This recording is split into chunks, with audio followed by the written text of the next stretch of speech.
Welcome students. This is part 2 of chapter number 12, grade 10 science. In this video we will be doing our resistance of a system of resistors, that is the parallel connection and the series connection.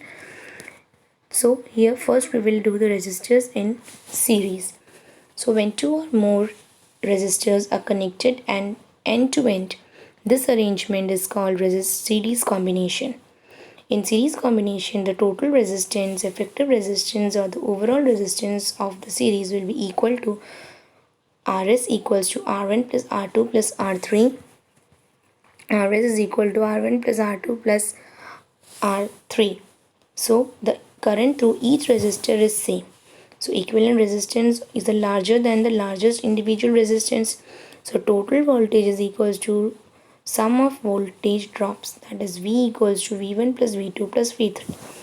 So voltage across each resistor will be V1 is equals to IR1, V2, IR2, V3, IR4, V3, IR5, V3, IR6. Now from V3, IRV, V is equals to IR.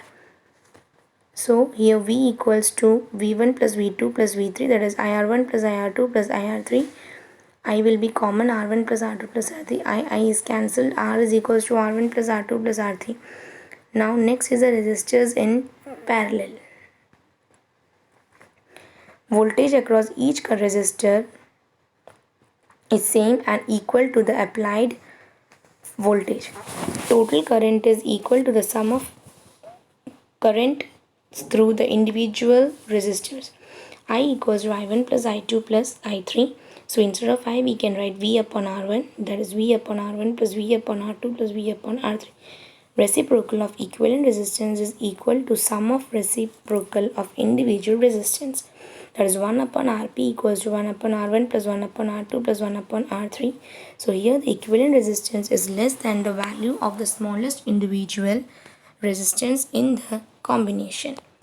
Now what are the advantages of parallel and over the series combination? The parallel combination in a series circuit, when one component fails, the circuit is broken and none of the component works. But different appliances have different requirements of current. This cannot be satisfied by series as current remains same.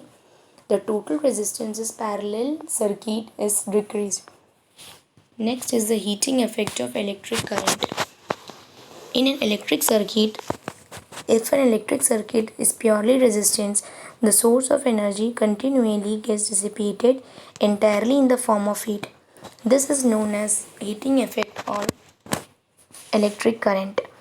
As E, that is energy, is equals to P into T, power into time, power is equals to V I. So H E is equals to H. So heat produced H is equals to VIT. Heat produced H is also equal to I square R. Next is the Joule's effect, laws of heating effect of electric current. It states that the heat produced in a resistor is directly proportional to the square of current and directly proportional to resistance of for a given current and directly proportional to time for which current flows through the conductors. H is proportional to T, that is H is equals to I square R. Heating effect is desirable in devices like electric heater, electric fan, electric bulb, electric fuse, etc. Heating effect is undesirable in devices like computer monitor, TV, refrigerators, etc. In an electric bulb, most of the power consumed by the filament appears a neat and a small part of it is radiated in the form of light. The filaments of electric bulb is made by the tungsten because it does not easily could oxidize at high temperature. It has high melting point, that is 3380 Kelvin. The bulb are filled with chemically inactive gases like nitrogen and argon to prolong the life of filament. Next is the electric fuse. It is a safety device. It is a safety device that protects our external electrical applications in case of short circuit. and or overloading. Fuse is always connected in series. Fuse is always, it is made up of tin or alloy of copper and tin. It is connected in series with wire. We already discussed about it. Fuse has low melting point. Current capacity of fuse is slightly higher than that of appliance.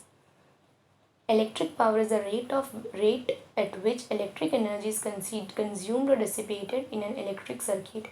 P equals to VI, that is equals to IR2 equals to I square R plus V square R. So SI unit of power will be watt, that is 1 watt is equals to 1 volt into 1 ampere.